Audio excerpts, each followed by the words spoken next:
Ito palangga ang aking ingredients. Tayo ay magluluto ng talong. Ayan. Ang aming talong dito ay bulldog. Ayan. Nakuhaanan ko na ng isang konting slice nung nilagay ko siya sa aking salmon soup. At ayan, ngayon ay gagawin natin ng may itlog. You see? At nakaani ako ng dahon ng sibuyas, syempre sa aming garden. Kung may itinanim, may aanihin. O, diba? At kamatis, syempre, yan. Ito ay organic na kamatis ng Finland. Of course, may sibuyas tayo dyan. Bawang, ayan, pampasarap. At ang ating mga spices mamaya. Butter, paminta, at saka asin. So, yan ang ating lulutuin ngayon habang medyo barato pa ang ating electricity. Magluto na tayo, mga palangga, bago tayo mag-ariba-ariba na naman sa ating live kantahan mamayang alas 11:30 ng umagang kay ganda dito. Thanks for watching. See you soon. Wash. Ayan, bago tayo magluto ng ating talong ay magsasangag muna ng kanin. Butter. Healthy butter. Ang ating ilalagay dyan sa ating painit ng kawali. Ayan, healthy butter ito, mga palangga. Siyempre, pag natunaw na yan, ay lagyan na natin ng bawang. Ayan, patunaw na yung ating healthy butter. Ayan ang ating bawang. Maraming bawang para tayo ay healthy. Kasi ang bawang ay nagbibigay din ng health benefits sa ating beautiful body. Ayan. At hintayin natin ito na ito ay maging brown. At ilalagay natin ang ating lutong kanin na. Ayan. Wait lang for a while. Okay, ayan. At brownies na ang kabilang pisngi ng ating bawang. At isusunod na natin ang ating kanin. Ayan, na bagong luto. Para masarap ang ating sinangag. Ayan, na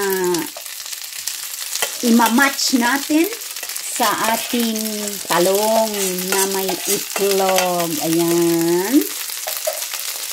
Sasangag-sangag lang natin yan, mga palangga, para masarap. Tapos, pisik-pisikan lang natin siya ng Himalayan salt para organic at para healthy ang ating body language na beautiful. Ayan, hintay-hintay lang nang maluto ang ating sinangag na kanin. Ayan. At pisik-pisikan natin ng ating Himalayan salt. Nasaan na ikaw, Himalayan salt? Here we go. Ayan. Himalayan rock salt. Meal. Para healthy talaga ang ating pagkain. Ayan.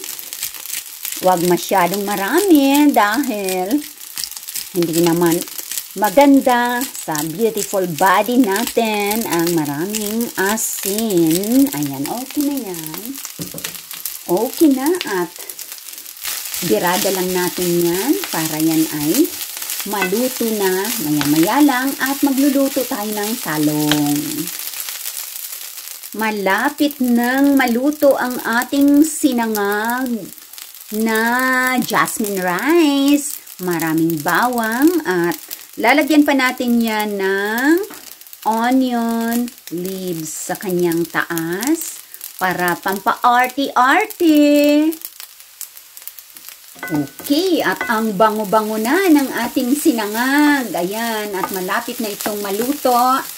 Ayan, at ililipat natin ulit sa rice cooker para keep warm. At gagamitin natin itong ating kawali sa ating pagluluto ng masarap na talong. Ayan, ang daming bawang. Sobrang bango. Ayan, nakakagutom na mga palangga. At ito na ang ating onion leaves. Ayan, para mas lalong masarap at may kulay. Sariling ani, kaya siguradong organic, walang panic, mga palangga, dahil sigurado hindi namin nilalagyan ng chemicals ang aming mga gulay na mga tanim-tanim dito sa aming garden. Ayan lang ang maganda dito. Kapag ganitong pa-summer ay meron kang naaani sa iyong itinanim. Dahil kung may itinanim, may aanihin. Di ba mga palangga? Kaya tanim na mga palangga. Ayan, at luto na ang fried rice natin. Ang bango-bango. Ayan, at may kulay-kulay na siya. Hindi ko na nilagyan ng corn at saka green peas. Kasi palagi na lang, may vegetable na naka-frozen ang aking fried rice. Pero this time, wala tayong fried rice na mayroong corn at saka mixed carrots and then green peas and paprika. Today is only bawang, Himalayan salt, healthy butter, at sibuyas. Ayan. So, ilipat na natin mga palangging-ging. At ayan, mag-uumpisa ng magluto ng ating masarap na talong. Alright? Ayan. At uumpisahan na natin ang pagluluto ng ating talong. So, eto na yung ating talong. Ayan, uunahin natin dyan sa ating kawali. Para palambutin natin yan. Pag malambot na, ay saka natin lalagyan ng butter. At gisa-gisahin na natin. So, nandyan lang siya. Palambutin natin for a while. May asin na ito. Konting Himalayan salt na nilagay ko na dyan. Ayan, at medyo kumukulo na ang ating talong. Alright, so ganyan lang siya, parang brown-brown. At para masarap, ayan, medyo hindi pa siya malambot. Pero pwede na natin syempre na ilagay ang ating ingredients. Ayan, asa na yung ating butter, masarap na butter na organic. Ayan, lagyan mo na Reyna K ng butter ang iyong talong. There you go. Talong na yan, mga palangga. At malapit na tayong kumain. Pag nakapagluto na tayo ng ating masarap na talong. Ayan. 4 minual ganyan, tunaw-tunaw. Ilagay na natin ang bawang. Ayan, bawang. At syempre sibuyas na white onions para matamis. Ayan. Ganyan lang para-paraan ang ating pagluluto.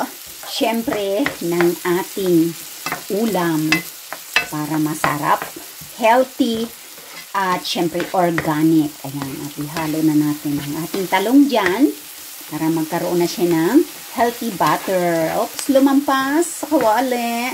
And of course, ilalagay na rin natin ang ating fresh na kamatis. Ayan. Masarap at mabango ang ating talong. Ayan. At mayroon na tayong napisa, 4 na egglogs. Ayan. At yun ang ating ilalagay dito. Ayan. At lagyan na natin siya ng gluten-free na vegetable cube. So, here we go. Gluten-free na cube. Ayan. At ang ating pampalasa yan sa ating masarap na talong. Ayan, ang bango na siya. Ayan. At malapit na ulit tayong makapagluto at makakain na tayo.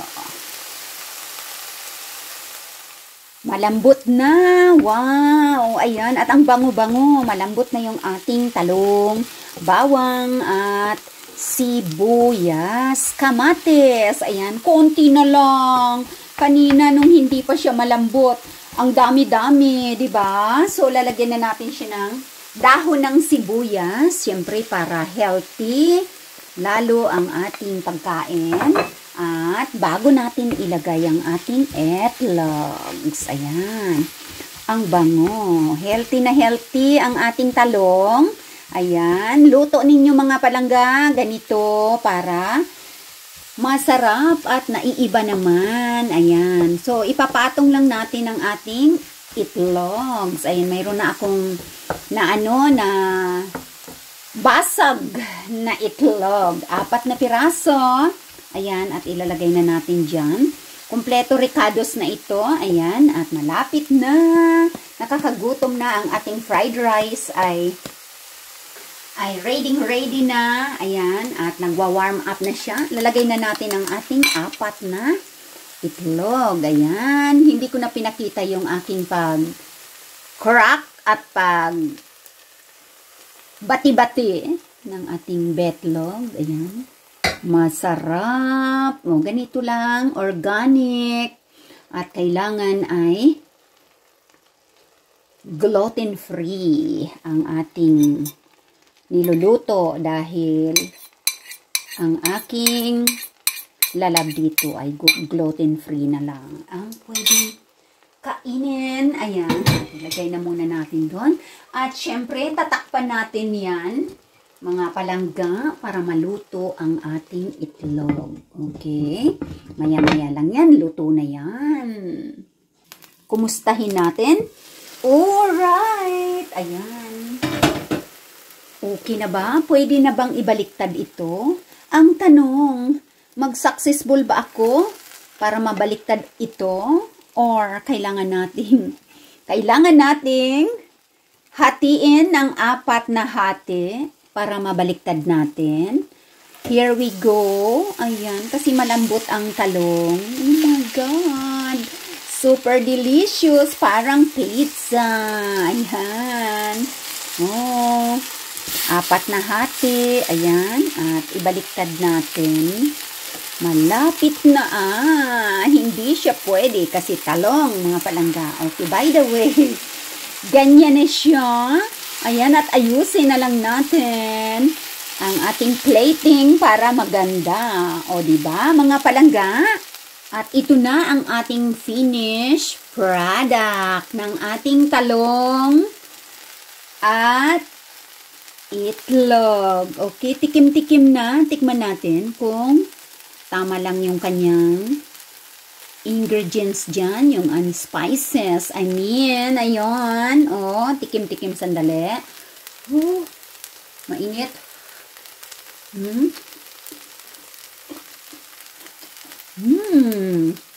Delicious. Ayun. Luto na. Luto na mga palangga at tayo ay kakain na. Ayan. At syempre, para maganda, kahit marami na siyang sibuyas dahon kanina, mayroon pa uling pangtaas para green grass at home. Ayan. At malapit na. Kakain na tayo. At ang ating fried rice ay nandito rin sa ating rice cooker. At kainan na. Ang ating fried rice, ayan, nag-keep warm sa ating rice cooker, mga palangga. So, let's go plating and eat. Mga palangging king, gutom na. Okay na, mga palangga. It's time to eat. Ayan na yung fried rice. And of course, ang ating talong na maraming ingredients. At i-match natin ang very healthy na orange juice with, ano ang kasama nito? Mango. Ayan. At syempre, mayroon tayong pipino. Look at that.